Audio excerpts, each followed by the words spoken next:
Dobro večer svima. Dobrodošli na drugo predavanje iz ciklusa predavanja o čovjeku, u sklopu kojeg će jednomjesečno značajne ličnosti iz svijeta kulture, duhovnici, umjetnici i cijenjeni profesori i predavači odgovarati na najčešća pitanja koja muče mlade. Savez studenata Elektrotehničkog fakulteta je organizator niza predavanja, a zahvaljujemo se mnogima koji su pomogli da se ova predavanja ostvare. Prije svega Univerzitet, Studentski kulturni centar i Baštionik kao i knjižara Riznica, koja je srdačno pomogla održavanje večerašnjeg predavanja. I svima koji su podržali ovaj naš zajednički projekat. Želja organizatora je druženje mladih ljudi, razmjena mišljenja i pronalazak odgovora na pitanja koja su ključna za svakog čovjeka. Ja sam Milica Babić, vaš večerašnji moderator.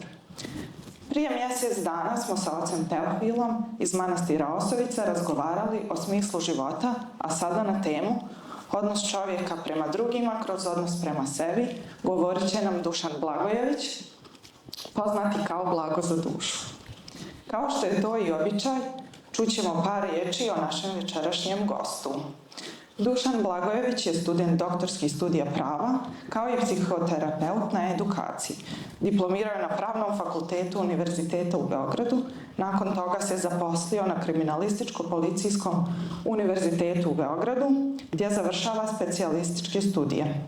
Zatim upisuje doktorske studije na Pravnom fakultetu, koje sada privodi kraju. Od 2015. godine počinje profesionalno da prenosi svoje iskustvo, znanje putem individualnih sesija, da bi 2020. godine, nakon završene obuke, započeo i rad sa parovima. Pohađuje razne akreditovane obuke i programe. Trenutno pohađa edukaciju iz gestalt terapije, koja je usklađena sa svim standardima propisanim od strane Evropske asocijacije za psihoterapiju i Evropske asocijacije za gestalt terapiju. U međuvremenu imao je veliki broj predavanja i radionica.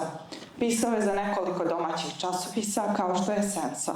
Bio je gost na mnogim tribinama, podcastima, kao i u radio i televizijskim emisijama. Trenutno živi u Beogradu sa suprugom Jelenom i sinom Mihajlom. O pitanju smisla života smo govorili prošli put. Mnogi vide praktičan smisao upravo u harmoničnim odnosima sa drugima, tako da ćemo nastaviti razgovor iz prethodnog predavanja večerašnjom diskusijom o odnosu pojedinca sa drugima i njegovom odnosu prema samom sebi. Dušane, dobro nam došao. Za početak, možeš li nam reći kako da budemo svjesni svojih mogućnosti i darova koje nam je Bog dao? Pomaž Bog svima i pred svega hvala na pozivu. Ako se složite, ja bih počeo molitvom. Oče naš, koji si na nebesi, da se sveti ime Tvoje, da dođe carstvo Tvoje, da bude volja Tvoja, i na zemlji kao i na nebu.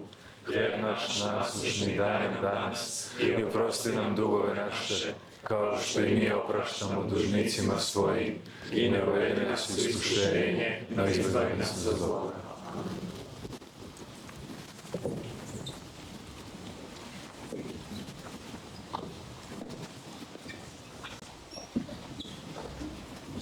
Iako mogu da vas zamolim za jedan aplauz za naš dan.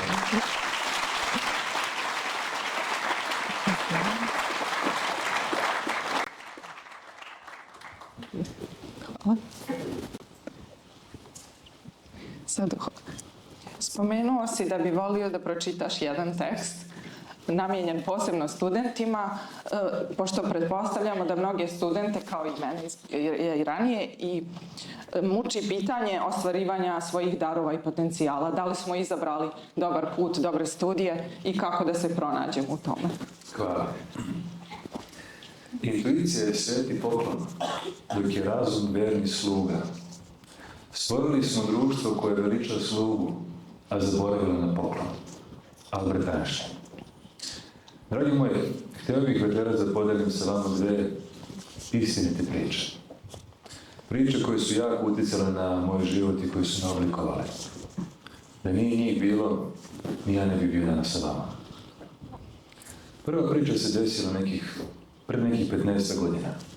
Sjećam se, bila je pozna jesen, kao što i danas. I bilo je prohladno, ali prijatno. Miloš, moj drugar i kolega sa fakulteta i ja šetali smo kao na Megdanu. Te drevne zidine uvijek su meni budile osjećaj divljenja i strahopoštovanja. Poput piramida u Gizi, bili su živi sve dok jednog drugačijeg sveta i vremena. I budile su mene želje da i sam pokušam da ostavim trag na ovom svetu. Brate, čini mi volio da se baviš kad završiš faks? Nisam ni shvatio da sam odlutao u svoje misli kada je Miloševo pitanje prenalo i vratilo nazad u realnost. Iznenađen njegovim pitanjem i istovremeno povređen činjenicom da nisam pretjerano razmišljao o tome, rekao sam ono što mi je stajalo na duši. A volio bih da pomaže ljudima.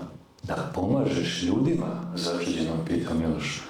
Da sam primetio taj pogled, stao bih na vreme i to bi me spasilo. Da sam primetio, ali nisam i naivno sam nastavio.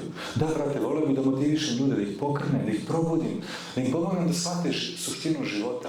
Osjećam da je to moj dar. Verujem da ne mora sve da bude onako kako su nas učili i onako kako sada je.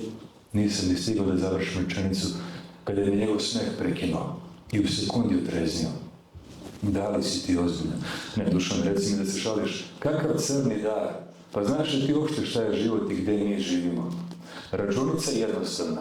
Završi faks, nađi što bolji posao i što sigurniji posao i radi. Ko te pita da li to voliš, da li ti se dopada, sve dok plaća račune. To pogotovo važi za nas, budući pravniki, advokate posebno, nastavio u zanosu. Mi ćemo morati svašta da radimo, da ukaljamo i obraz i dušu. Morat ćemo da branimo ko zna koga. Tako ti je to u životu. Nemoj da se lažemo. Znaš da sam u pravu.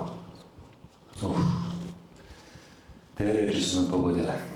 Poput eksera zakucale su se u moje srce. I u tom trenu sam se sjetio i očevih reči. Sine, najsigurnije ti da upišeš prava, da se mučiš 4, ali posle da uživaš 44 godine.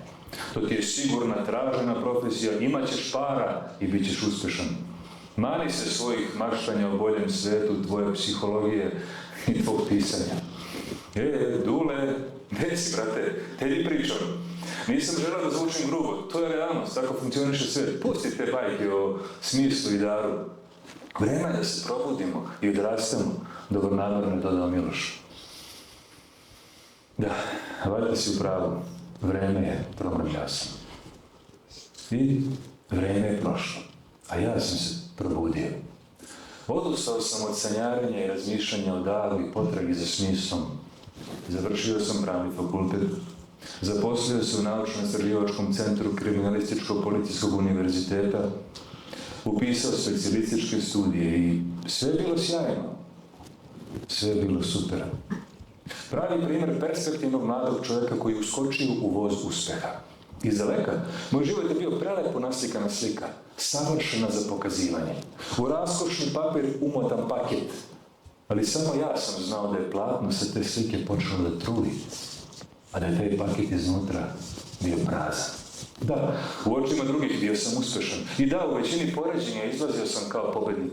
Sve češće sam čuo, blago tebi matori, radiš u državnoj službi na univerzitetu, bit ćeš profesor, bole te uvo.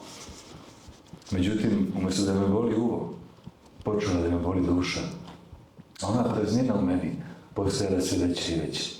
Ipak nisam se pretjerano obazirao na to, proći će, mislio sam. Međutim, umjesto praznine, prolazilo je vreme. A ja sam svoju sliku pažljivo doterivao, dodajući nove nijanse uspeha. Završio sam specijalističke studije i upisao doktorske studije. Počeo da se penjem na lestvici uspeha, izvršavao sam svoje radne obaveze, imao sam pare. I radio sam ono što se sa parama i radio, tako kupovao sam. Kupio sam nove krpice, kupio sam karte za skupe destinacije, kupio sam novi telefon, kupio sam sat, kupio sam kola. Radio sam to da bi bio srećan. Ali ta je sreća brzo bledela i za sobom ostavljala još veću prazninu. Iako mi je bilo jasno da nešto nije kako treba, da mi nešto bolno fali, ja sam i dalje svoju sliku doterivao i ponosno svima pokazivao. Zbog čega? Pitajte se. Zbog roditelja, zbog prijatelja, zbog kolega, zbog drugih, zbog toga što to tako treba, zbog truda koji sam uložio. Ali makoliko se trudio i dalje me u pola noći budio onaj tonući osjećaj u stomaku da ovo nije moj put, da sam u pogrešnom vozu. A dragi moji, u pogrešnom vozu svaka stanica je pogrešna. Jer taj osjećaj je trovao moju svakodnevnicu i Bogom ispunjavao moju dušu. Ako se pitate zašto nešto povodom toga nisam uradio, to je odlično pitanje. I sam sam se isto pitao, ne shvatajući zašto uporno odbijam da se pokrenem. I bio sam kao onaj pas iz priče. Znate li tu priču? Pas je sedeo u dvorištu i tužno zavijao i cvileo, dok je njegov vlasnik nezainteresovano čitao novine i spijajući jutarnju kafu. Novopridošli komšija iz kuće pored više nije mogao da izdrži taj zvuk, pa je izašao da vidi o čemu se radi. Dobar dan, komšija, da li je to vaš pas? Jeste moje. Izvinite na zavijenju. Nadam se da vam ne smeta previše, odgovori vlasnik. Ali zašto konstantno cvili? Upita ga komšija. Cvili zato što sedi na Excelu. Sedi na Excelu? Pa zašto onda ne ustane? Zapita komšija. Pa stvar je u tome, gospodine. Ne boli ga dovoljno da bi ustao, odgovori vlasnik. Kao i taj pas. I ja sam sedeo na Excelu koji je uništavao život i nisam imao hrabrosti da ustanem.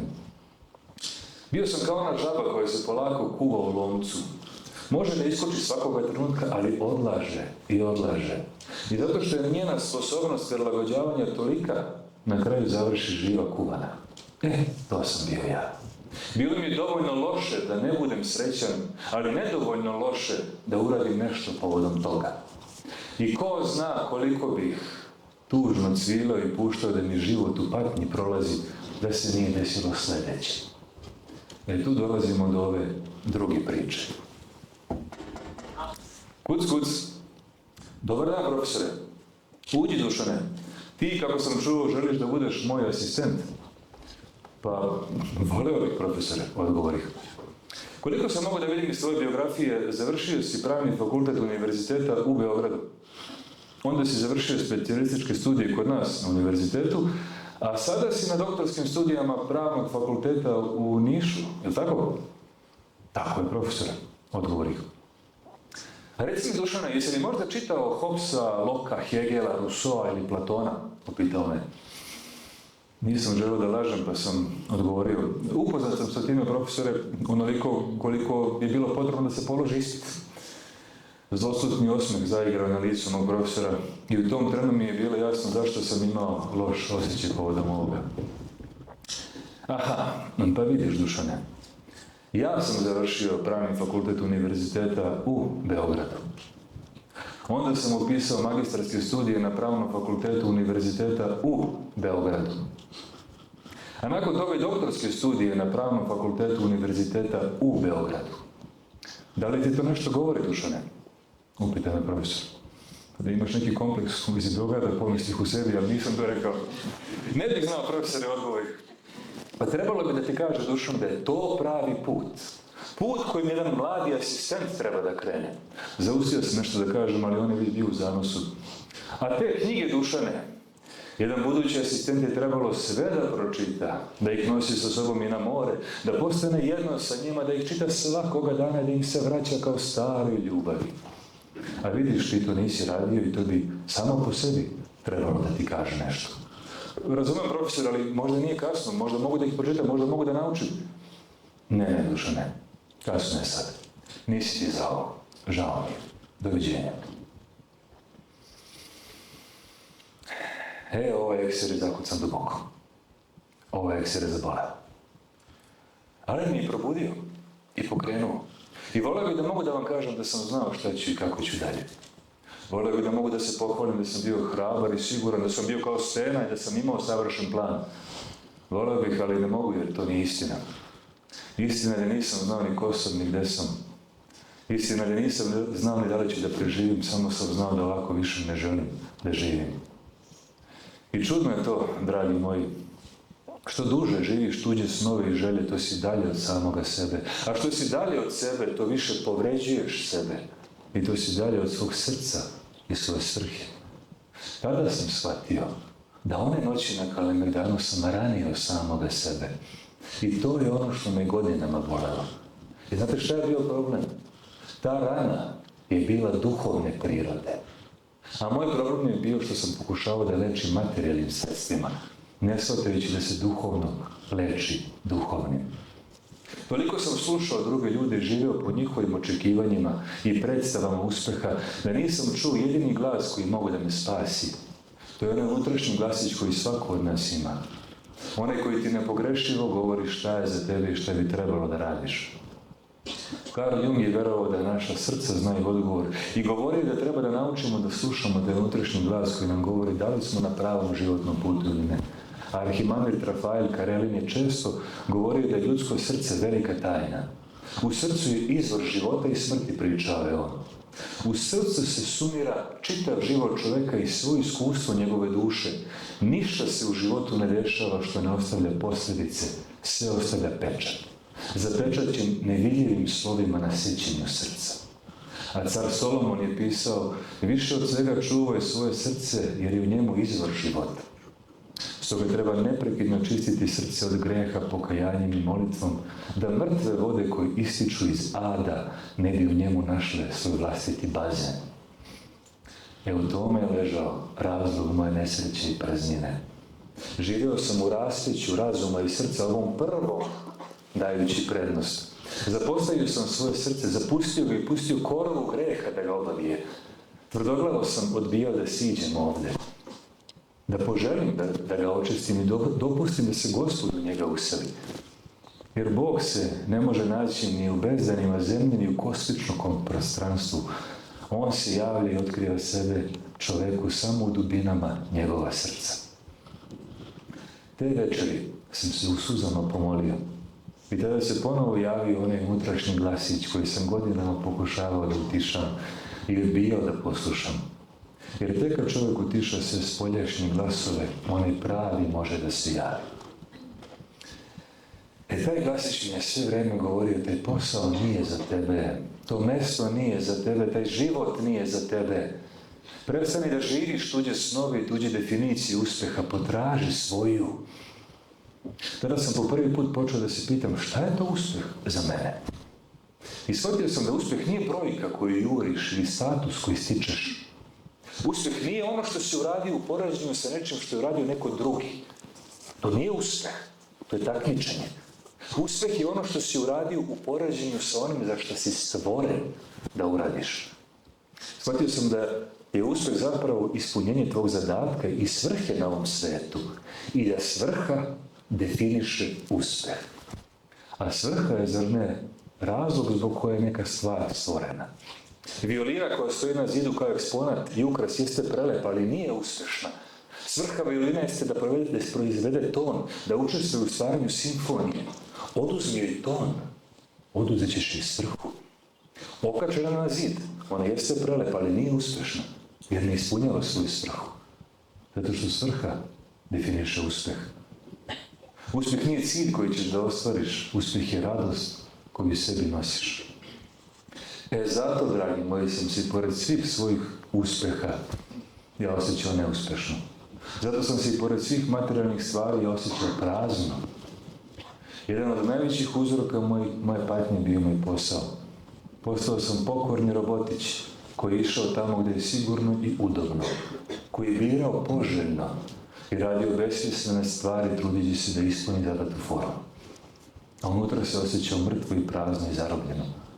A problem je što nikome to nisam smeo da priznam. Jer ćuti, to je državni posao, sigurna plata, šta te briga. Isfoliraj se tih 8 sati, pa onda idi radi šta hoćeš. A problem je u tome što ako si jedna osoba posla, a druga kod kuće, onda na jednom od ta dva mesta lažeš. A meni je bilo dosta laganje i foliranje. Predugo sam se osjećao kao ptica koja je oduzet led, kao violina koja je okačena na zidu, a pozvana je za mnogo veće stvari. Sad dolazimo skoro do kraja. Dolazimo do poziva. Iskratio sam ovo dosta, da ne bi bio naporan suviše. Ali poziv je drugačiji koncept od posla. Nažalost, većina ljudi misli da su pozivi i posao sinonim, ali nije tako. Poziv, vokacija, vokare, latinsko vokare znači biti pozvan. I u Cambridgeovom rečniku poziv je vrsta posla za koju osjećaš da si podesan da radiš, kome bi trebalo da posvetiš sve svoje vreme i energiju. I postoji razlika među posla i poziva, ja sam neki ovdje nabrojao. Tvoj posao je ono što radiš, tvoj poziv je ono što jesi. Tvoj posao je privremen, tvoj poziv je večan. Posao ti daje zaposlenje, poziv ti daje ispunjenje. Posao ti daje novac, poziv ti daje bogatstvo. A ako pažljivo obratimo na tu prelepu našu reč bogatstvo i bogat, shvatit ćemo šta je u korenu te reči. Bog. Posao je nešto za što si obučen, a poziv je nešto za što si rođen. Ako radiš posao, možeš dobiti otkaz kod poziva. Otkaz, možemo reći da ne postoji. I kada sam to shvatio, počeo sam da razmišljam kako bih mogao da pronađem zanimanje koje bi bilo, po znacima navoda, savršeno za mene. I shvatio sam da mora biti povezano s ove 4 stvari. Prvo, to mora biti nešto što ja vrednujem i cenim. Drugo, to mora biti nešto za što ja imam dara, talenta. Treće, to mora da bude nešto što svet vrednuje i ceni. I četvrto, nešto za što sam spreman i čemu sam spreman da se posvetim i kada početna motivacija prođe. Zašto sam naglasio posebnu stavku broj 2? Zašto sam naglasio dar? Zato što se danas na dar ili uopšte ne gleda, ili se pogrešno na njega gleda. Danas, nažalost, ćete uglavnom čuti da dar ima samo onaj ko lepo glumi, lepo peva, brzo trči, visoko skače. Da, to jesu darovi, ali to nisu svi darovi koje Gospod u paleti svoju boja ima za sve nas. Zato bih ovaj posljednji deo ovog izlaganja upravo posvetio daru. Šta je dar? Dar je ono što radiš najbolje sa najmanje napora. Dar je urođeni potencijal da se ispuni funkcija za kojom postoji potreba u Božjoj kreaciji. I ova rečenica je jako lepa i svaki deo treba pažljivo asocirati jer se u njoj krije možda odgovor na mnoga pitanja. Urođen, što to znači? Pa znači da je u tebi. Niko ti ga ne može dati, niko ti ga ne može oduzeti jer ti ga je Bog dao na rođenje. Posao ti ne može dati dar. Ovo naše druženje ti ne može dati dar i reći ću nešto kontroverzno, obrazovanje, odnosno školovanje ti ne može dati dar. Ono ga može oplemeniti, izbrusiti, očistiti, ispolirati, da, ali ti ga ne može dati. On je tebi, samo ga ti možeš prepoznati i iznedriti kasnije. I jedan od problema ovog društva je upravo to što nas svi uče da tražimo samo posao, a ne da se pozabavimo sobom i pogledamo u sebi i pronađemo taj dar. A u daru se krije tvoje ispunjenje, tvoja vrednost, tvoj smisao. I moj problem je bio što sam svoju odluku da izaberem posao, ona je bila motivisana više ekonomskim potencijalom nego ličnim ispunjenjem. Druga reč, potencijal. Što to znači? Pa znači da kada pronađeš svoj dar, to nije kraj, to je tek početak. Zato kažemo potencijal jer ga još uvijek nisi ispunio. To znači da se na tvom daru, onda kada ga pronađeš, itekako treba raditi. I to naporno. Gledajte ovako kao što je govorio i govori prota Miloš Vesin. Tvoj dar je jedan potencijalno dragi kamen koji imaš u sebi. Taj dragi kamen tek nakon obrade, čitaj rada, će postati dijamant, smaragd, rubin ili safir. Do tada njegova vrednost je samo potencijalna, zarobljena njegove aktuelnosti. I tu se mnogi varaju i misle da se na daru ne radi, ali to nije istina. Na daru se možda napornije radi nego na klasičnom poslu, ali taj radi drugačije. On je na neki način samodrživ. Znaš što mislim kad to kažem? Pa mislim da ti daje neku čudnovatu energiju. Kako da znaš da li si pronašao svoj autentični dar? Tako što se povećava tvoja životna radost. Aktivacijom dara ti dobiješ energiju i polet i ljubav kakvu do tada nisi osjetio. Preko radosti prepoznajemo autentični deo svoje ličnosti. I u tome sam grešio. Mislio sam da je presudno da budem neko jako važan. I možda sam se pravio važan, ali sam iznutra bio prazan. Bio sam važan, ali nisam bio radostan, a ako nisam radostan, onda sam niko. Jer ovo prvo je kako me drugi doživljavaju, a ovo je drugo ko sam zaista, kako ja sebe vidim. Bio sam blokiran jer sam bio daleko od svog srca, od svog dara i svoje svrhe. I naivno sam poverovao u laži i pokorno ispunjavao ono što se od mene traži. Dok se cijelo moje biće protivilo tome, znate šta je to? To je fantastičan put za razboljevanje. Zato ljudi dobiju psihosomatske bolesti. Još i Jerotić govorio pred samom kraju svoje karijere i života da kad bi ponovo počinjao, bio bi psihosomatičar. Jer je verovao da preko 95% bolesti je upravo psihosomatskog karaktera. I to je, dragi moji, ono što mi danas kažemo stres. To je stres. Stres je primarnost da budem neko ko nisam. Da budem nešto čemu se moje biće opire. Stres je blokiranje ljubavi koja iz mene izvire. Idemo dalje. Ispunjavanje funkcije za koju postoji potreba. To znači da za tvoj dar uvek ima mesta. Da tvoj dar pravi mjesto za tebe na ovom svetu. To znači da si potreban, ja bih rekao neophodan ovom svetu. Jer ako si ovdje, Bog te došao sa zadatkom i svrhom. I niko osim tebe ne može da obavi tvoj posao. Za tobom postoji potreba koju samo ti možeš da ispuniš. Problem koji samo ti možeš da rešiš. Patnja koju samo ti možeš da olakšaš i nepravda koju samo ti možeš da ispraviš.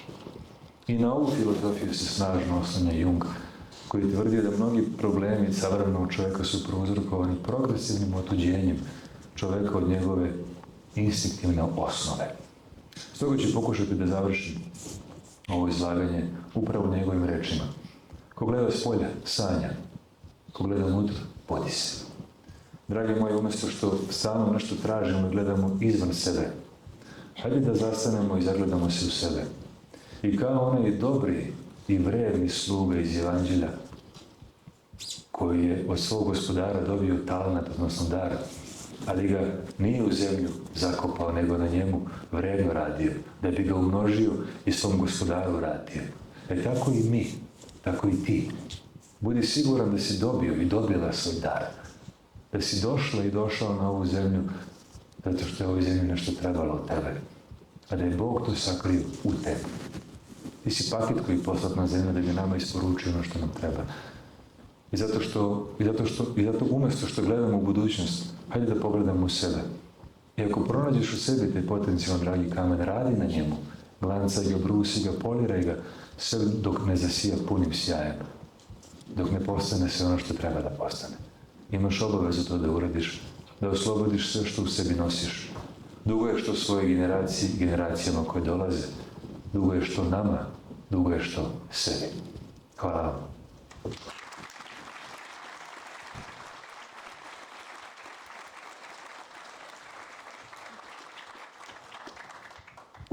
Dušane, hvala ti mnogo na ovom divnom tekstu o darovima. Ne sumnjam da će mnogim studentima pomoći da se lakše orijentišu u svom putu.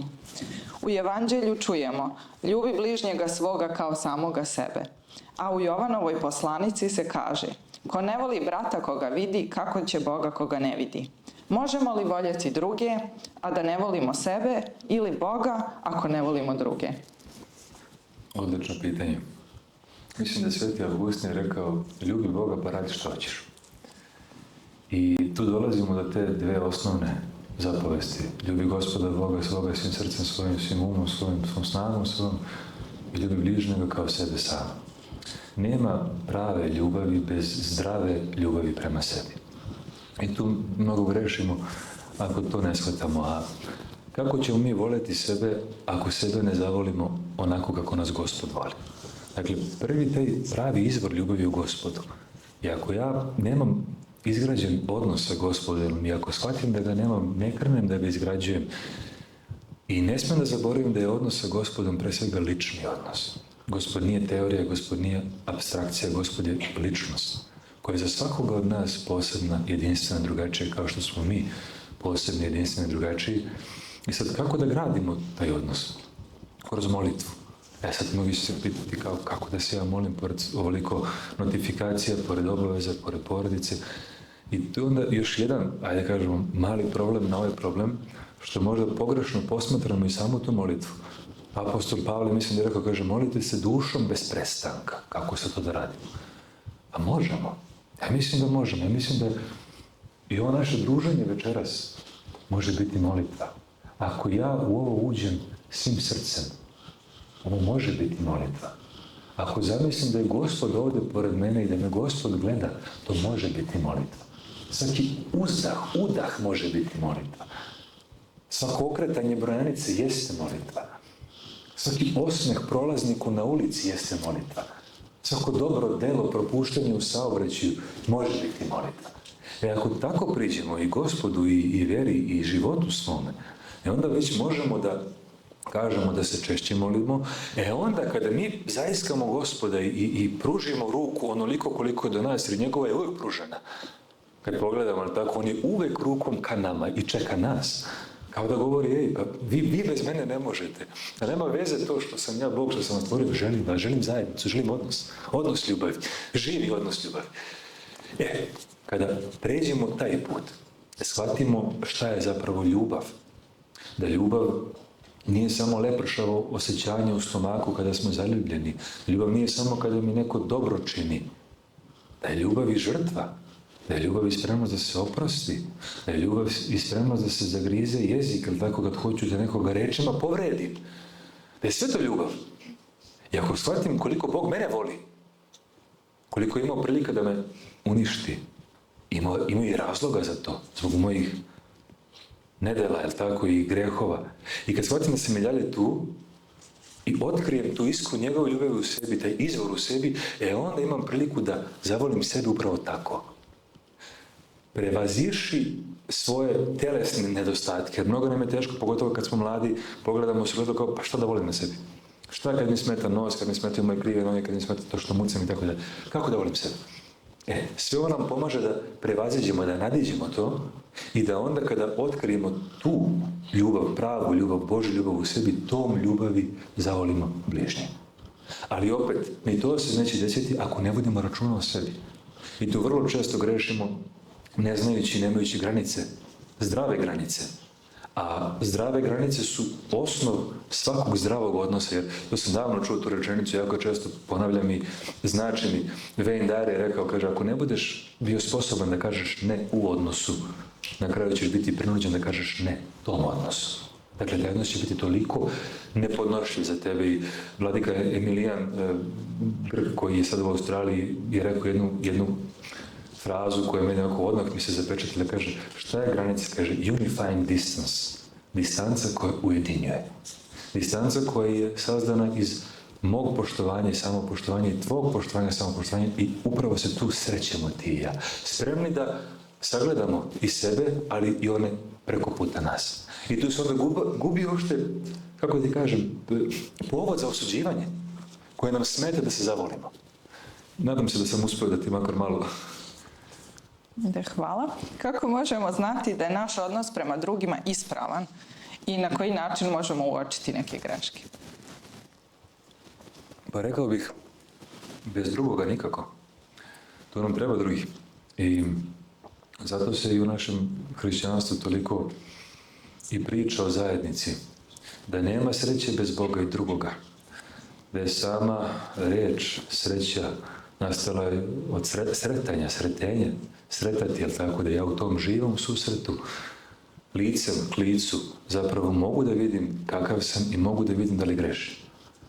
I opet tu treba biti jako oprezan da imamo dovoljno i poniznosti i skromnosti da čujemo ono drugo kada nam nešto priča. Postoji ta davno zaboravljena veština komuniciranja, dijaloga, gdje mi treba zapravo da se slušamo, a ne da ja slušam samo čekam da odgovorim ili da kažem nešto svoje. To se isto vežba. I da uvijek budemo svesni toga da, iako je moj nos samo na 2,5 cm od mojih usana, ja ne mogu samo sebi da kažem da li mi smrdi iz usta. Zato mi trebaju drugi. Uvijek mi trebaju drugi da mi kažu što u meni ne valja. Ako to ne budem ispoštovao, onda ću biti protiv onih Hristovih reči kako to vidiš trunu u oku brata svoga, a brvno u svome oku ne osjećaš. Jer Hristos je terapeut na terapeutima i nikada nije bio blagonaklon prema onima koji su samo htjeli da ispravljaju drugi, a koji nisu htjeli da pogledaju u sebe. Tako da budemo nekako svesni, jel tako, svojih nedostataka, da se pre nego što želimo da osudimo druge, pogledamo u to ogledalo, jel tako, i vidimo šta treba mi da ispravimo na sebi kako bi naš odnos zaživio, jer svako od nas ima na tom srcu našem, jel tako, toliko i korova, toliko trnja koje treba da se izvadi. A mi nekako počinjemo da žalimo to trnje kao da je ono deo nas, a nije. Kakav je odnos mladih prema drugima, a kakav prema sebi? Da li imamo ljubavi prema drugima ili smo sve više egocentrični i samoljubivi?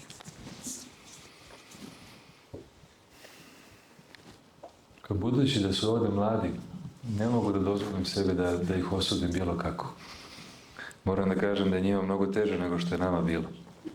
I da i te moderne tehnologije, taj mobilni telefon, htjeli ne htjeli, on nas usmerava na nas. Svako od nas danas ima svoj privatni TV kanal, da je zvezda broj 1. I svakodnevno tako praveći te selfije, praveći te slike, postavljajući priče i ostale stvari, mi emitujemo sebe. I neminovno to utiče na nas. Utiče da malo drugačije mislimo o sebi, malo manje o drugima. I to je ono što nam smeta da ostvarimo pravi zdrav odnos sa nekim drugim, jer taj odnos će uvijek u sebi uključivati teškoće. Mi smo kao, to je isto neki duhovni govorio, kao na dva kvrgava neravna kamena koja kada se prvi put sretnu, bit će tu dosta, jel tako, udaraca. Ali kroz te udarace mi treba da oglačamo, jel tako, i da posle živimo u jednoj harmoniji. Tako da mislim da nam ovo vreme otežava dosta. Usmerava nas na nas, to je onaj što je moj klijent rekao, kaže Dušane, ovdje oni švajcarske, ali to važi za nas. Kaže, primećujem jedan novi stil plivanja danas. Koji stil plivanja? Kaže, ovako, ka meni, ja, meni, moje. To je taj virus koji je došao još od nepomjenika, od nečastivog koji je htio da bude tako samom sebi dovoljan i uneo u anđelsko sozrcanje to sopstvo jastvo, ja sam bitan. I mi vrlo često verujemo i mislimo da smo prebitni i prevredni, ali zaboravimo, ako se odsečemo od izvora, bezvredni smo. Zato sam nekako i hteo u ovom izlaganju da naglasim koliko sam i sam bio zaveden tim materijalnim prolaznim stvarima koje su nam bitne da bismo preživjeli, ali ne da bismo dobro živjeli. I da shvatimo da zapravo bez Boga nema ničega. A ako to shvatimo, onda ćemo shvatiti da je Bog stvorio i našeg brata i našu sestru. Bez obzira koliko nam oni bili kao taj kamen, jel tako, sa ivicama, ćoškasti, kao što smo i mi. I da smo tu pozvani, da je to možda naši poziv i priziv, jedan od smisla našeg života, da ovo srce koje smo spomenjali, koje nije samo organ fizički. Negdje sam čuo priču i dopala mi se, kaže, srce ima 3 dela. Jedan je taj anatomski, jel tako? To gdje krv se pumpa. Kaže, drugi je, kaže, onaj, to je taj prirodni, jel tako? Deo. Kaže, drugi je nadprirodni. Šta to znači? Znači da je upravo u srcu hram Boga i Bog se useljava u srce. Hristos kaže, blaženi čisti srcem, će Boga vidjeti. I mi treba da se težimo da očistimo svoje srce i da ga proširimo, o tome ćemo malo kasnije pričati. A kaže, nije to sve, ima i taj treći deo, to je neprirodni deo srca i to je ono loše što se zapati. Tu u srcu, jer mi ako puštamo pomisli da nas šibaju i prihvatimo ih, one se pretvore u misli, pa osjećaju, pa polako iz uma prelaze u srce. I tu se zaplete. I onda ne smijemo da budemo ni toliko neoprezni kad kažemo samo slušaj svoje srce, čekaj koji je deo srca i koliko mi je čisto srce pre nego što ga poslušam. Zato ja volim jako pravoslavnu psihologiju, pravoslavnu psihoterapiju koja je nekako okrenuta upravo na ono što je teže. A to je, aj pogledaj ti malo u svoje srce i vidi koliko je tu prljavštine, pa da očisti. Gdje sam krenuo sa pričom u srcu? Da je jedan od naših poziva, tako zadatak, da proširimo svoje srce.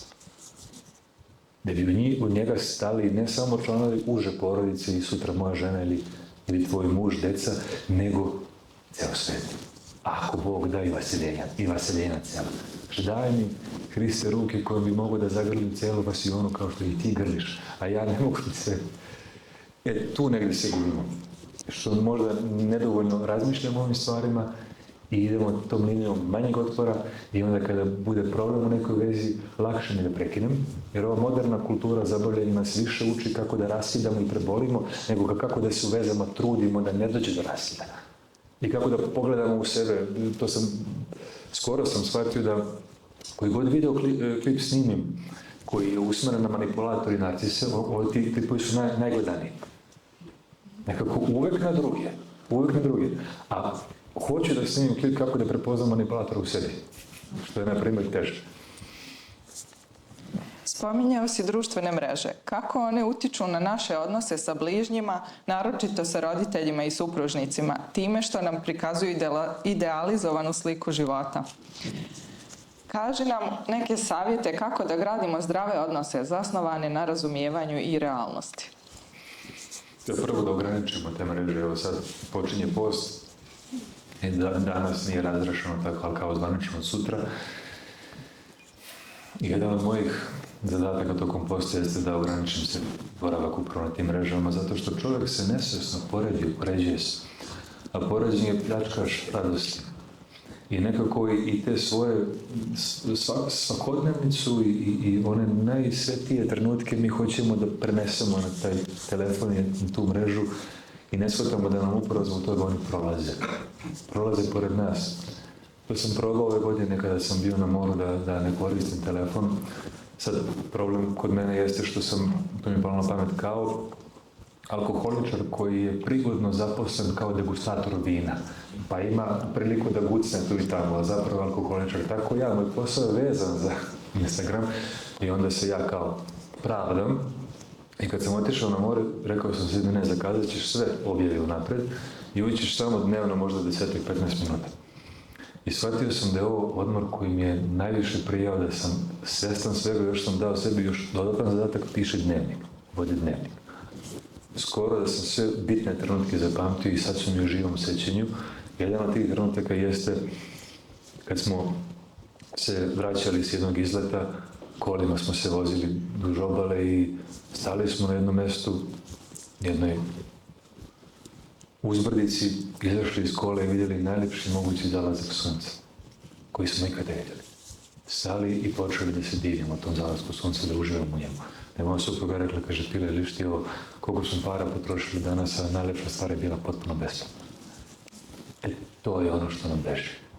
Kao što nam beži to kako možemo da se molimo Bogu, jer ne smemo da posmatramo veru šizofreno, da se ona dešava samo povremeno kad mi Bog treba kao kišobran. Ne, Bože, sad mi treba problem pada kiša, ajde da te iskoristimo, poslije iditi svojim putem, ne biti više zdržao. To nije pravi otac. I to je nešto na čemu mislim da treba svako od nas da radi i da svako od nas treba da razvije te lični odnos sa Gospodom. I kroz taj odnos ćemo spoznati i druge ljude, a spoznat ćemo i to šta nas udaljava od tog odnosa. I možda jedna od stvari jeste to nekontrolisano korišćenje društvenih mreža, gdje vidim da je svuda oko nas i opet ovo govorim s ljubavlju bez osude i govorim u svojim, da i sam pretjerujem u tome, tako da sam vam javno rekao na čemu ću da radim u buduće vrijeme da to smanjim. Kako se prema svakom čovjeku odnositi hrišćanski bez koristoljublja? To pokušati da vidimo u njemu brata, da vidimo u njemu Hrista kome je pomoć potrebna. Da shvatimo da zapravo kad povređujemo sebe. Davno sam čuo da povređene ljudi povređuju ljude. Te ljudi koji nisu osvijestili tu povredu u sebi i misle da će im biti lakše ako nekome drugom nanesu bol. I to je opet poziv na okretanje ka sebi. Opet poziv na rad, neprestani rad na sebi i trud da mi pokušamo da postanemo makar malo bolji danas nego što smo to bili jučer. To je jedina forma, dozvoljena forma takmičenja u hrišćanstvu. Da pokušamo da pobedimo onog palog sebe, onog sebe od jučer. I tako da probamo da gledamo drugi. Zato treba vežbe.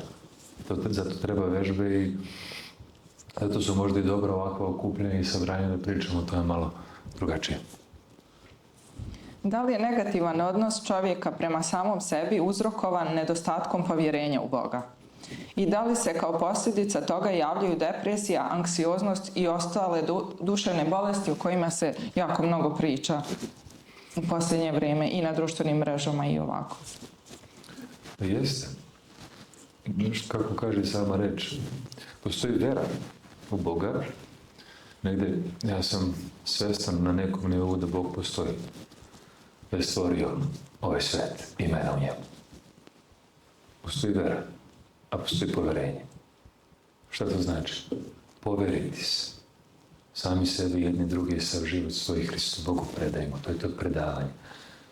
Najlakše mi je bilo da shvatim poverenje kada negdje idem sa Mihajlom. I silazimo i ulazimo kolo, on ne pita gdje ćemo. Ne brine, samo veruje, ima poverenje. Ima poverenje u svog oca. I zato je miran. Ako ja nemam poverenja u svog nebeskog oca, to može da me dovede u problem da pokušam da kontrolišem sve oko sebe. Moj pokušaj prekomerne kontrole će me dovesti do anksioznosti. Anksioznost sa te strane jeste, i to brigovanje jeste, nedostatak vere, nedostatak poverenja, ja bih rekao nedostatak ljubavi. Kao što Vladika Nikola je govorio, suprotnost ljubavi je strah. Ne mržnje, mržnje ide iz straha.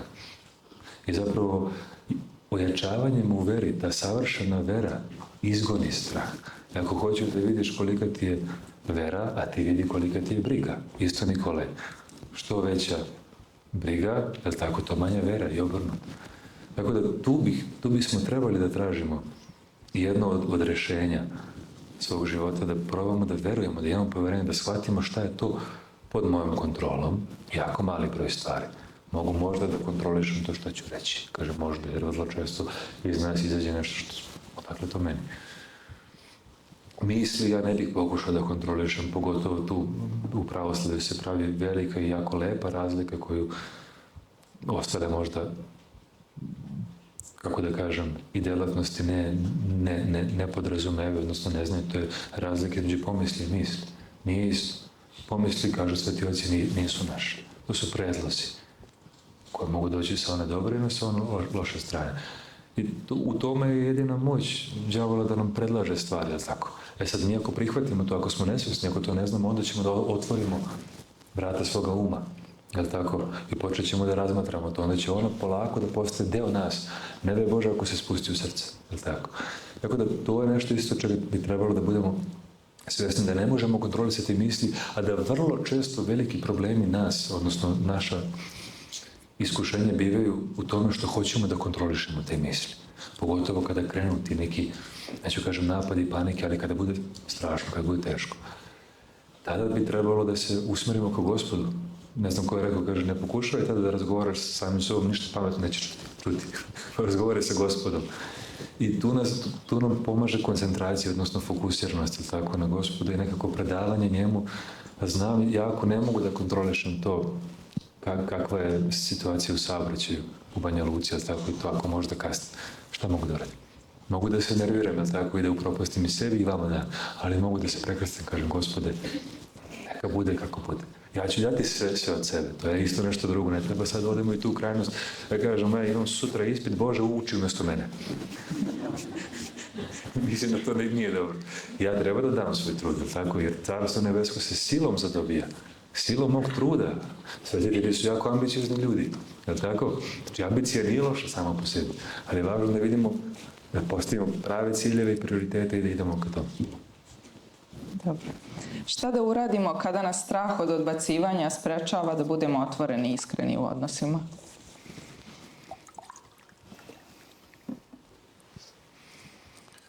Možda da se zapitamo da li pre tog straha od odbacivanja postoji neko drugo odbacivanje. Koliko ja sad samog sebe odbacujem? To je isto jako dobro pitanje. Koliko sam sebe prihvatio takvim kakav jesam? Razgraničio koje su moje crte ličnosti, nepromenljive ili teško promenljive, moje karakteristike Bogom dane, koje bi valjalo da prihvatim, a šta je ono što bih mogao i trebalo da promenim.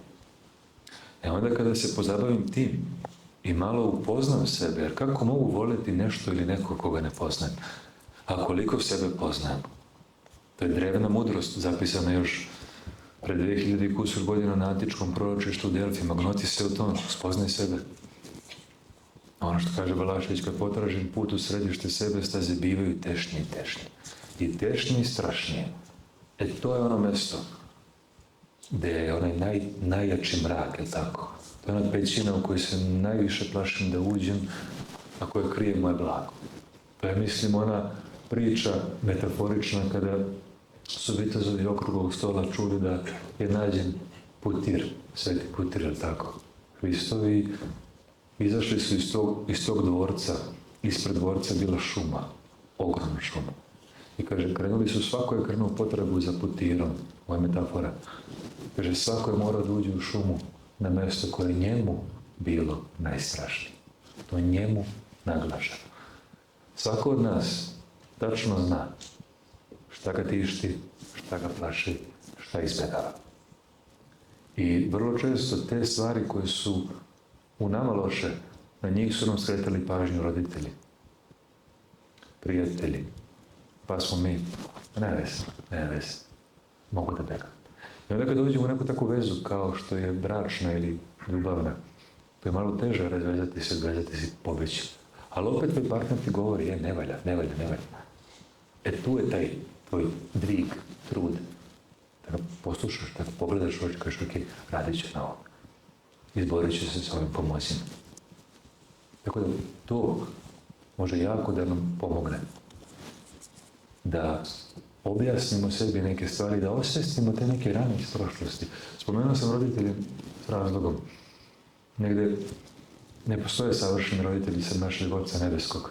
I mi, kao što sam danas sa ocem Teofilom razgovarao i hvala na razgovoru, stvarno, dušu mi je izlečio. Pričali smo o anomalijama roditeljske ljubavi. Svaki zdrav roditelj voli svoje dete, ali svaki roditelj ne zna adekvatno da prenese detetu tu svoju ljubav. I onda iz takvog odnosa u detinjstvu nastaju rane. Na nama rane, pukotine. Pukotine iz kojih se ta Božja ljubav koju smo pričali na početku iz tog izvora izliva. Ne može da ostane tu. Onda imam problem da volim sebe, da prihvatim sebe kao što je bilo opet i ne prihvatim sebe. Ako ja ne prihvatim sebe, onda ću ja projektovati to na tebe. Ti ćeš me odbijati jer sam ja pre toga sebe odbio. Koliko momaka ne smije da priđe devojkama i oni bi sebe odbili, da to ne prilaze. Ili imaju neke standarde koji nisu uopšte racionalni. Kad si mlad, kao što kaže otac Teofil, imaš vreme i energiju, je li tako? Imaš vreme, ništa više, ali ti ništa više ne treba da bi postigao ono što ćeš sutra imati. I trebao da imaš. Kad si mlad, imaš potencijal. To je kad kažem mladima kad dođe kod mene, super, ima puno potencijala u tebi. Ti vidiš, on sad onako počinje da raste. Ako stane, znaš šta to znači? Kaže šta, još uvijek ništa nisi uradio. To.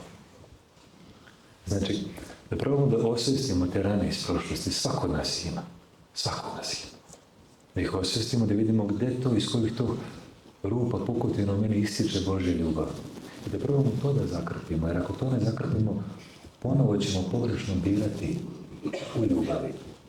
I postoji jedna psihološka, psihoterapeutska teorija, meni se sviđa.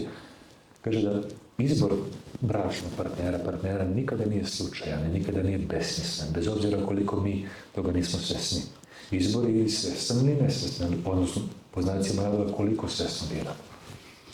Da kaže, taj odnos, Bogom dan odnos, najdublji odnos koji postoji, odnos između muškarca i žene, ti je prilika da identifikuješ i da zalečiš one stvari koje su se desile u primarnoj porodici.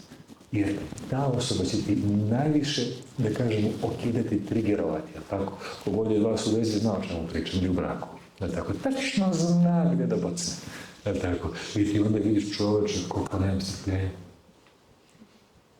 Šta mi je? Ili, mogu kažem, ona je kriva. Samo da kad bi Gospod sklonio nju, ja bi bio strpljiv.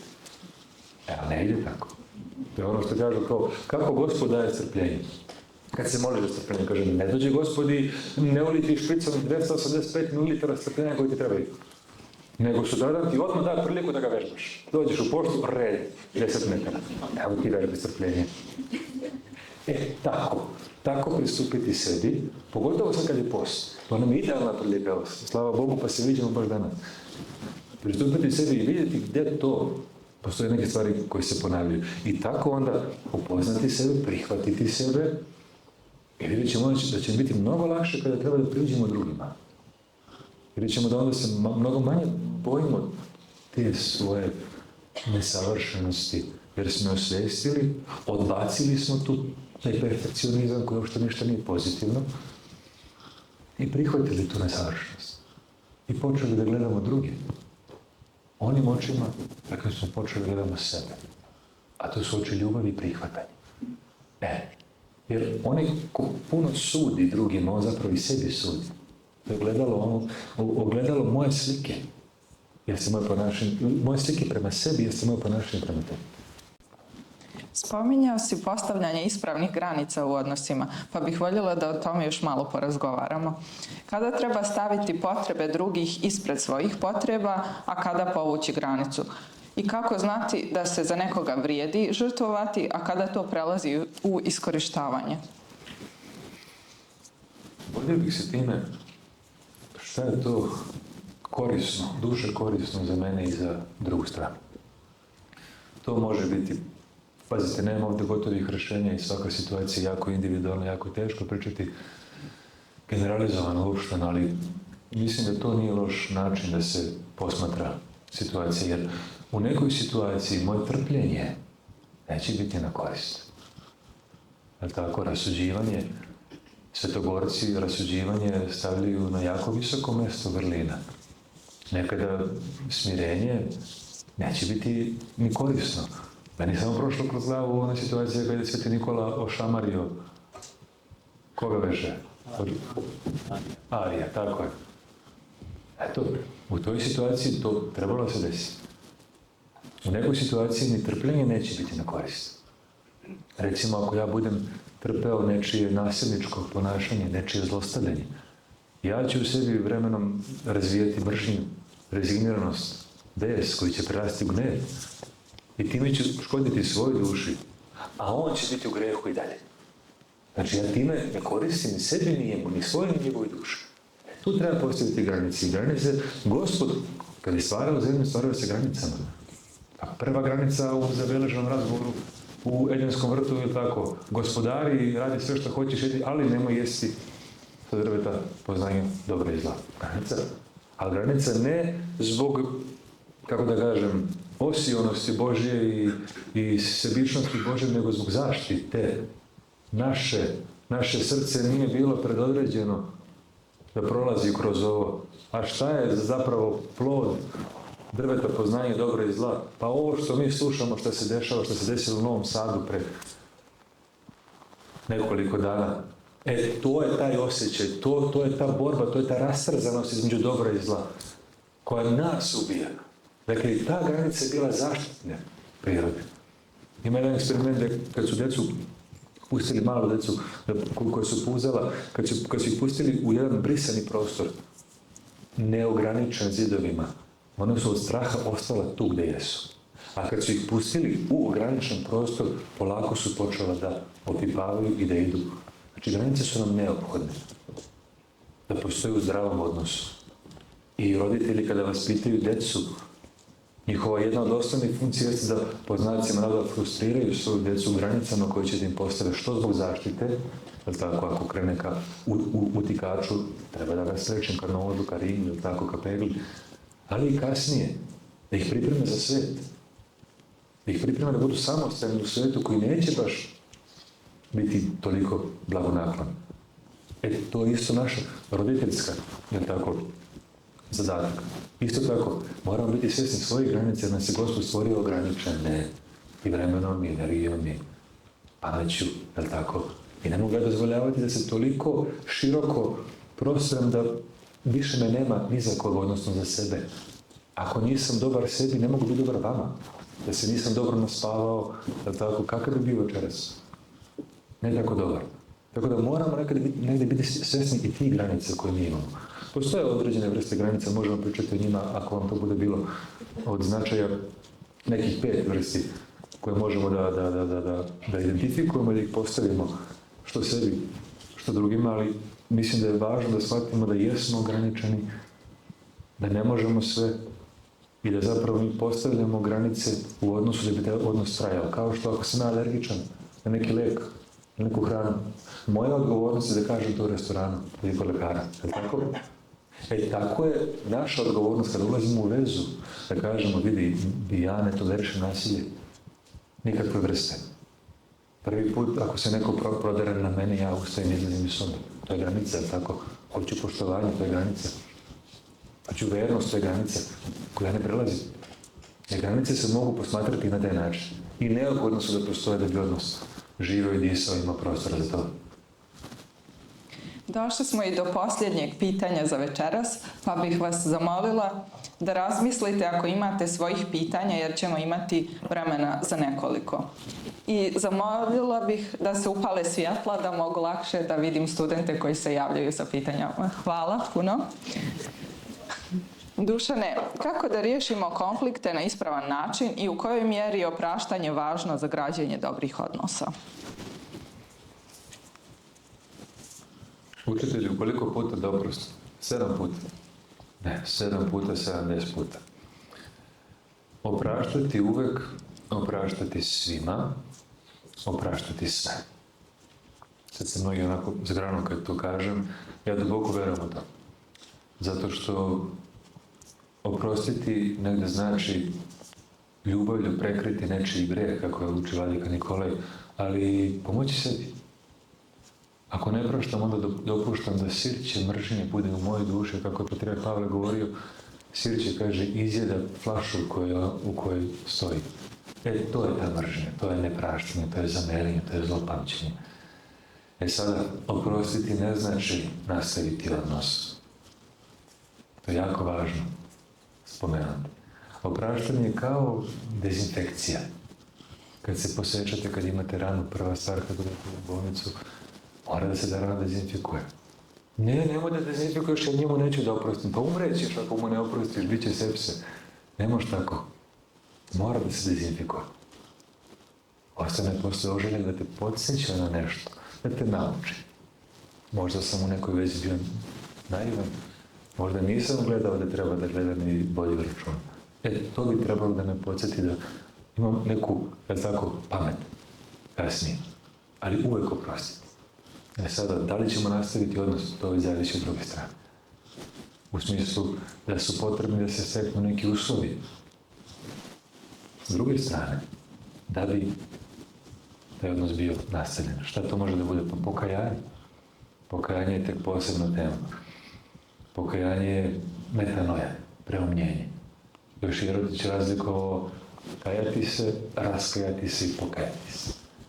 Pokajanje je ono ka čemu težim. Ako se desi pokajanje, što bi ono trebalo da u sebi ima? Pa moju svjesnost da sam te povredio. Ako sam te povredio, ja moram prvo da osvjestim to.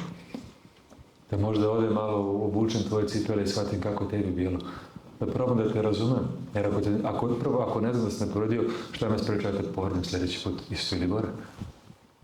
Ako se ja ne postavim u tvoju kožu i ne osjetim to, neće to mi razumeti. Dakle, to mora da se desi s moje strane. Šta još mora da se desi? Pa moram da ti kažem zašto sam to uradio. Jer ako to ne shvatimo, da opet ću pasti. Onda vidim zašto sam ja saplao baš o taj kamen.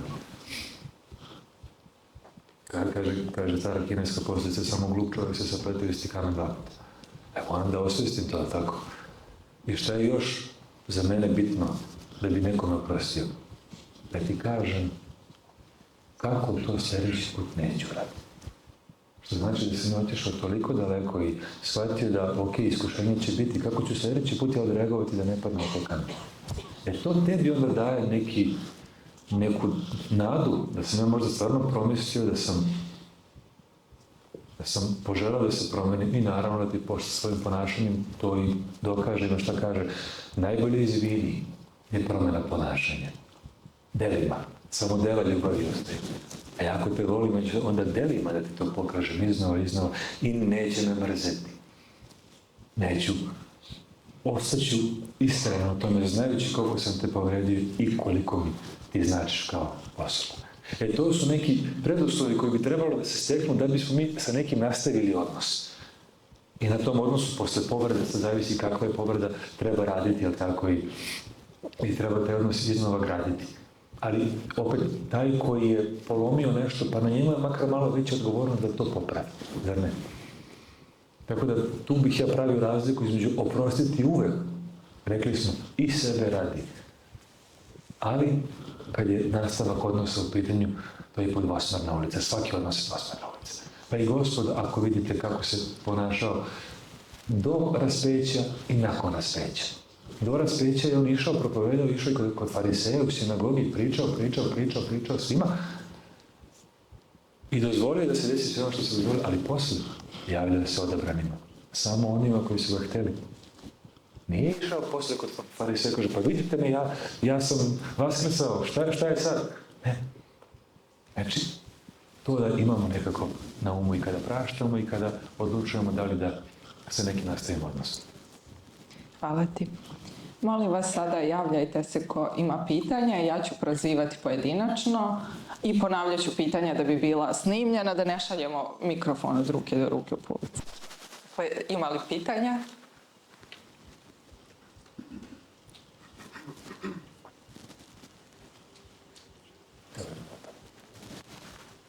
Aha, izvoli, predstavi se. Mene zanima razlika između samopoštovanja i samoljublja. Dobro, čuli smo pitanje, ali ja ću ponoviti da bi bilo snimljeno. Znači, zanima nas razlika između samopoštovanja i samoljublja. Pa samopoštovanje je možda više vezano za neke stvari koje ti sam ili ja sam poštujem.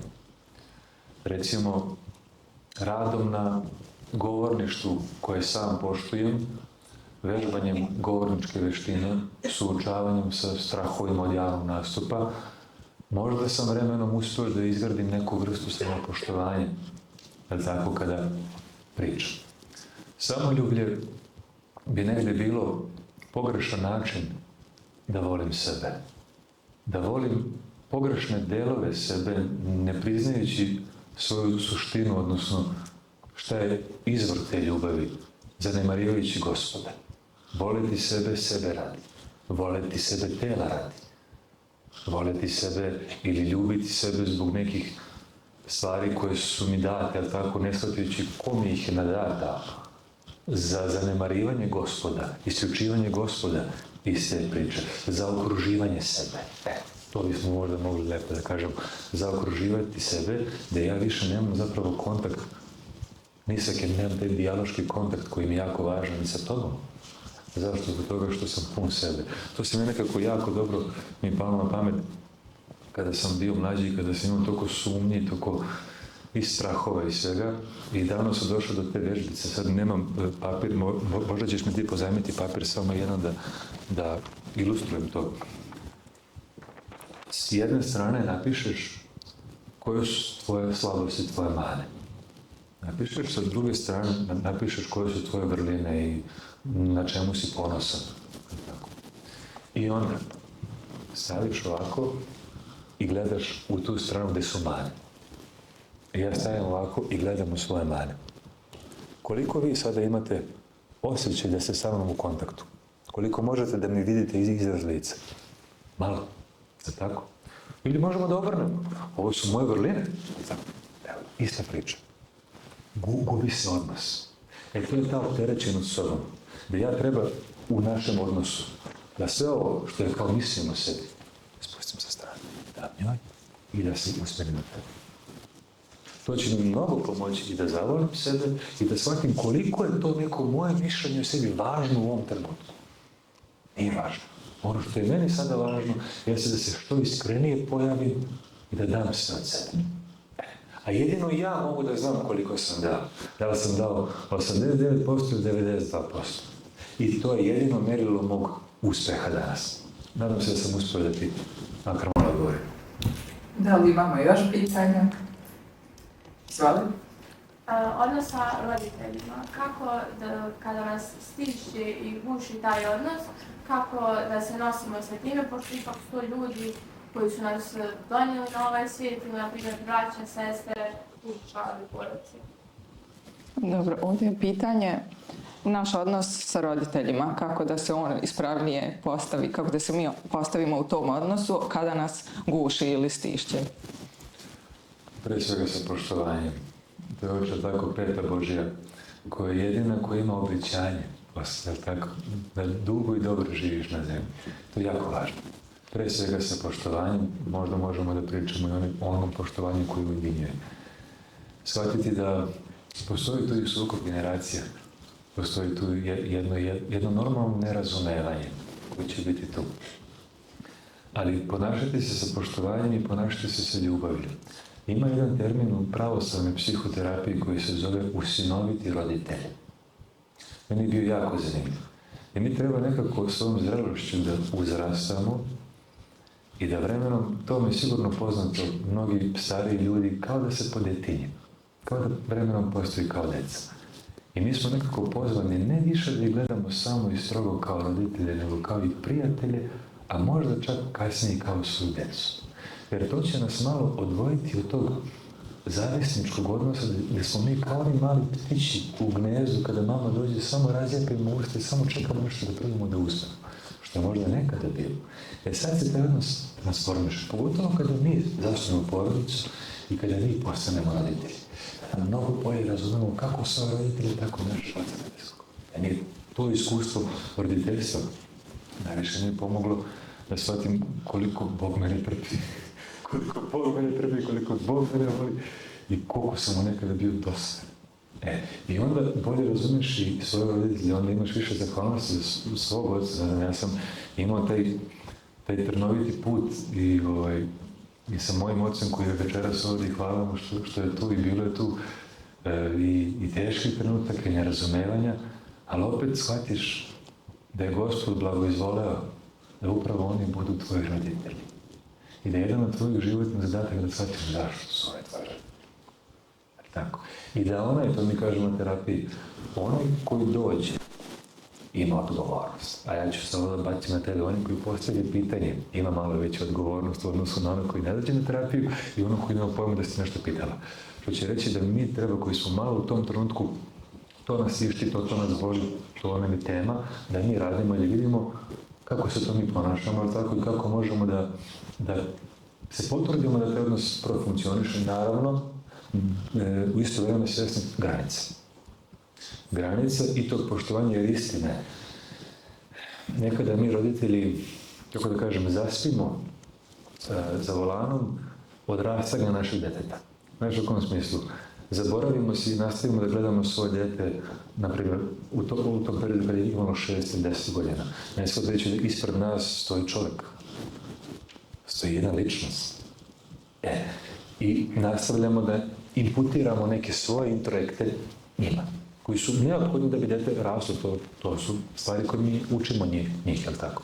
Ali opet moramo da budemo svjesni da roditeljstvo je slično baštovanstvu. Imaš jedan prelepi mladi cvet ispred sebe. Da li će taj cvet bolje raste ako ga vučeš, grdiš? Raste, stupaćeš. Ne. Tvoje da ga zalivaš, da ga usmeravaš, tako. Pa i da ga zalivaš i da mu daješ sunce, ali i da bude kiše. Zato nijedan odnos između djeteta i roditelja ne može da bude samo sunce. Da je sunce i osušio bi se cvet, da je samo kiša. Uvenuo bi. Znači mora da bude jedno i drugo. To je sad tajno roditeljstvo dobro, jedna od tema koju ja obožavam, ali sad smo mi ovdje na drugoj strani kako mi kao djeca da se postavimo. Hajde da probamo da ih razumemo. Da probamo da vidimo svijet njihovim očima. Jedna od dobrih vežbica koja meni pomogla jeste da zamislim svoje roditelji kao djecu. Kao djecu kako su oni došli do ovoga gdje su danas. Što kaže patrijarh Pavle, da obučemo njihove cipele. Da prođemo svim godinama njihovim. Kakav njihov život bio, kakav je bio život njihovih roditelja, koji je njih oblikovao, tako. To je već neka, da kažemo, svjesnost koja nas čini boljim ljudima. Sljedeće pitanje. Nama je sipišno moje jedanje, moje pitanje je kako poznati, kako raspoznati šta je misao, šta pomisao, šta je intuicija, ona iskreno. Dobro, pitanje je kako raspoznati šta je misao, šta je pomisao i šta je intuicija. Ovo je pitanje možda bolje za oca Teofila i probat ću ja da po svom skromnom znanju i razmišljanju da odgovorim. Kažu sveti oci da pomisli nisu naši. Kažu da su to predlozi, da tako i čak kažu Siluan, stara Siluan, mislim da je pričao, kaže, nema nikada da uđeš u raspravu sa nečastima. Nema nikako, kaže, čak on je sposoban da ti ponudi i 1000 dobrih pomisli, a da te baci na 1001. I kaže, kada vidiš, kada osjetiš da dolaze ti predlozi, samo kreni da se moliš. Isusova molitva tu mnogo pomaže. To ti je jednostavno štit. Otac Pajsije, Svetogorac, je baš govorio o tome da je svaki čvorić Isusove molitve kao metak koji si ti ispalio u demona. da time ti bukvalno jačaš svoj duhovni imunitet, jer postoji i duhovni imunitet, zato i postimo, tako zato se molimo da se počešćemo, da se spovedamo, dakle idemo na liturgiju. Da bi naš duhovni imunitet bio jači, da bismo shvatili tu suptilnu razliku između pomisli i misli, jer pomisao ako je prihvaćena, onda se ona pretvara u misao, a ako se dovoljno dugo o tome misli, ona polako se spušta u osjećanje. I onda postaje nekako deo nas. Tako da tu bi trebalo biti jako, jako oprezan. Sad, reći šta je pomisao, šta je misao, jako je teško tu napraviti granicu, bar i meni još uvijek nejasno, ali kad god se molim, samo počnem se molim.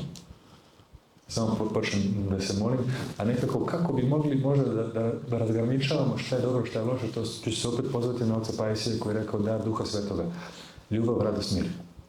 Ako ono o čemu razmišljamo ima prizvuke, odnosno ukuse ljubavi, radosti i mira, možemo da budemo sigurni, jel tako? Tu možda možemo da dođemo u priču o intuiciji koja jeste jedno šesto čulo u nama. To je ono što kažu Amerikanci gut feeling, visceralni osjećaj. Kad znaš, jednostavno osjetiš u dubini stomaka da li je nešto za tebe dobro, da nešto nije za tebe dobro. Jedan od problema naše današnje generacije i kulture jeste što nas uče da razmišljamo odavde prema gore, a ne spuštamo se, ne osjećamo. I to isto možemo da povežemo sa detinjstvom, da su nam možda, da nam je bilo zabranjivano da osjećamo, da je bilo zabranjivano da neke emocije ispoljavamo. U nekim kućama je to bio bes, u nekim tugu, u nekim strah. I onda se mi, ako dugo idemo tim putem, postojimo dalje od onog autentičnog dela sebe, rekli smo negdje u onom predavanju da radost je to što uključava taj autentičan del nas. Kada osjetiš tu radost kao malo dete. Tu bi negdje moglo da bude ključ za intuiciju.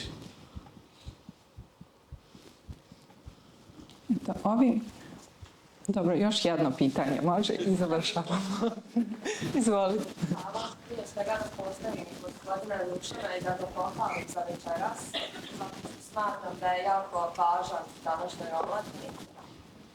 Ja se zovem Linka i moje pitanje je kako živjeti, da kažem, spokojnije i u nadi za bolje sutra u svijetu iskrivljenih vrijednosti. Pošto danas smatram da je nekako, da su vrijednosti toliko opale da smo svi zajedno u jednoj pandemiji loših vrijednosti.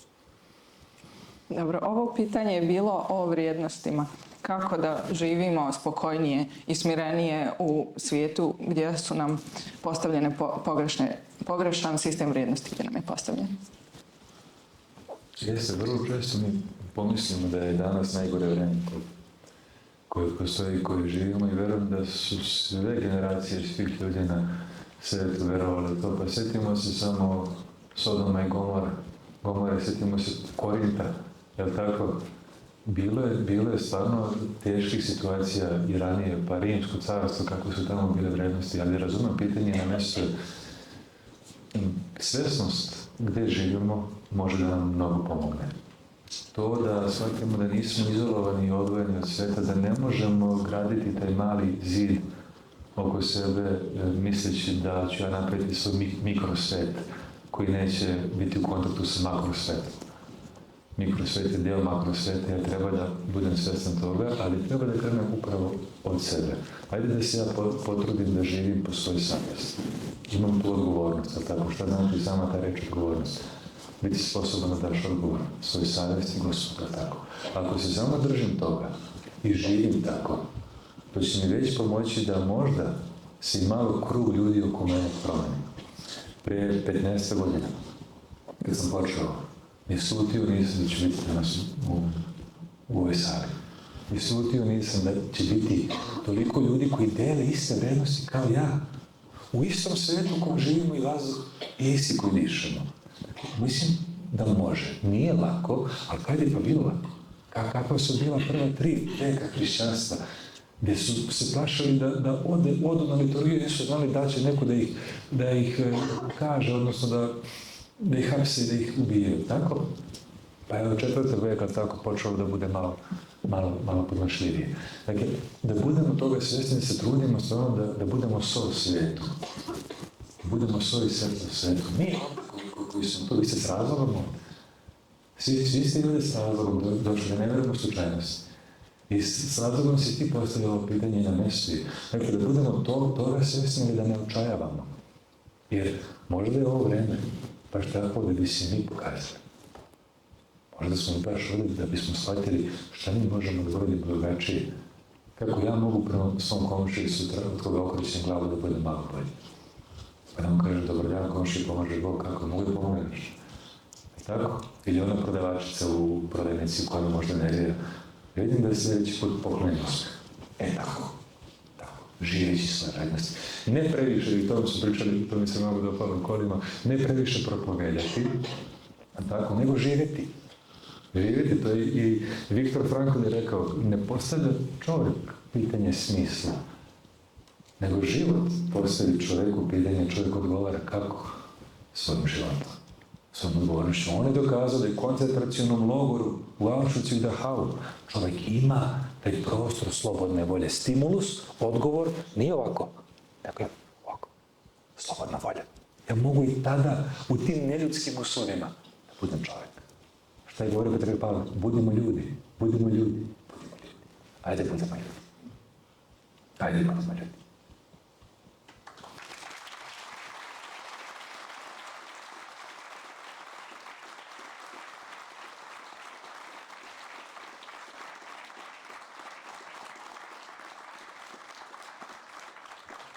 Imamo još jedno zaista posljednje pitanje za večeras, izvoli. Hvala, ja pokušavam cijelo vrijeme da postavim pitanje, ali repliciram. Pomaže Bog prije svega, moje poštovanje.